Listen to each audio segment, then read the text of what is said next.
নমস্কার, ঠিক সন্ধ্যে ৬টা নিউজ ১৮ বাংলা জেলা থেকে সরাসরি নিয়ে আপনাদের সঙ্গে রয়েছে আমি তমশ্রী। আজকে সবথেকে গুরুত্বপূর্ণ সবথেকে বড় খবরের দিকে এই মুহূর্তে নজর রাখতেই হচ্ছে, কারণ এসএসসি সব চাকরি আপাতত বহাল। সুপ্রিম কোর্ট আপাতত বহাল রাখলো ১৬ই জুলাই সুপ্রিম কোর্টে চূড়ান্ত শুনানি। প্রায় ২৬,০০০ চাকরি বাতিল করে হাইকোর্ট। হাইকোর্টের রায়ে অন্তর্বর্তী স্থগিতাদেশ সুপ্রিম কোর্টের। সরাসরি চলে যাব, অর্ণব হাজরা রয়েছে আমার সঙ্গে, অর্ণবের সঙ্গে কথা বলবো।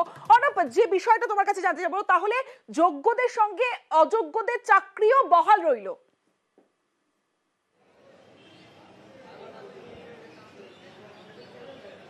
একেবারে তাই, যোগ্য অযোগ্যের দ্বন্দ্ব কিছুটা হলেও স্পষ্ট হতে শুরু করেছে এবং এসএসসির দেওয়া তথ্য থেকেই এই ধোঁয়াশা কাটতে শুরু করেছে।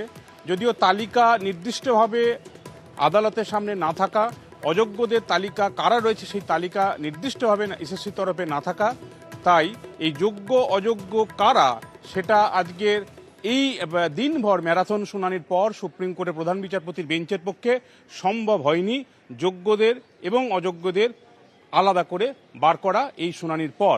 তাই ১৬ই জুলাই এই মামলার চূড়ান্ত শুনানির জন্য আসবে।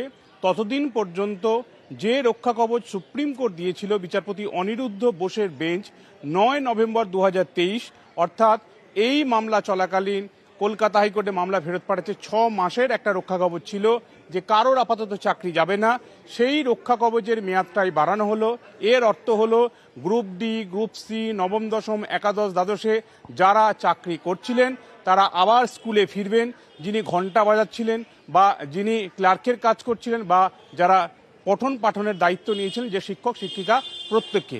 এবং এক্ষেত্রে যাদের বেআইনি বলে রিপোর্ট দিয়েছিল এসএসসি প্রায় ৫,৫৩৭ সংখ্যাটা কলকাতা হাইকোর্টে, সেই অযোগ্য বা সেই বেআইনি তালিকা যাদের চাকরিতে বাদ দেওয়া শুধু নয়, হাইকোর্ট বলেছিল তাদের ১২% সুদসহ টাকা ফেরত দিতে হবে, বেতন ফেরত দিতে হবে, তাদেরকেও ফের স্কুলমুখী করলো সুপ্রিম কোর্ট। কারণ ধোঁয়াশা কাটানো যায়নি, নির্দিষ্টভাবে তালিকা সুপ্রিম কোর্টের না থাকার কারণেই এমন নির্দেশ দিতে সুপ্রিম কোর্ট বাধ্য হয়েছে। তবে হাইকোর্টের ২২ এপ্রিলের রায়ের অন্তর্বর্তী স্থগিতাদেশে প্রত্যেকে আবার চাকরি আপাতত ফেরত পেলেও সিবিআইয়ের তদন্তে কিন্তু কোনো স্থগিতাদেশ নেই। সিবিআই তদন্ত চলবে, সবুজ সংকেত দেওয়া হয়েছে।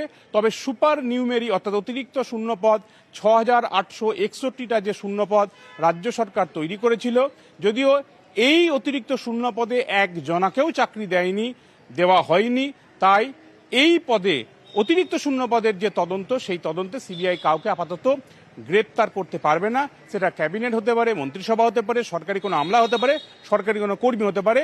এই অতিরিক্ত শূন্যপদ নিয়ে সিবিআই তাদের অনুসন্ধান করতে পারে, কিন্তু সেখানে কোনো গ্রেপ্তার বা কোনো কড়া পদক্ষেপ তারা করতে পারবে না।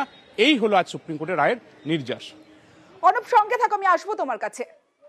কিন্তু ধরুন শুধুমাত্র ইন্টারিম প্রোটেকশন, এটা ভাববেন না যে ফাইনাল জাজমেন্ট। ফলে ইন্টারিম প্রোটেকশন, কারণ সমস্ত কাউন্সিলদের ইভেন শুনতেও পারেননি, যারা এসএলপি ফাইল করেছেন তাদেরও সমস্ত শুনতে পারেননি, ইভেন আমরাও পুরো সম্পূর্ণ শুনানি করতে পারিনি। আজকে শুধুমাত্র যেহেতু মামলাটি পরবর্তী দিন শুনানি হবে 16 জুলাই 2024, ফলে সেই দিন পর্যন্ত অন্তর্বর্তীকালীন স্থগিতাদেশ। কিন্তু তার সঙ্গে একটা রাইডার দিয়েছেন, কি বলেছেন, যে যদি বাতিল হয় তাদের কিন্তু এই আন্ডারটেকিং দিতে হবে, তাদের কিন্তু বেতন ফেরত দিতে হবে। ফলে এই আন্ডারটেকিং একটা রাইডার সহ কিন্তু স্থগিতাদেশ, অন্তর্বর্তীকালীন স্থগিতাদেশ, যে তাদের যারা আইডেন্টিফাইড হবে, যাদের ইলিগালিটিস আইডেন্টিফাইড হবে, তাদের কিন্তু বেতন সহ বেতন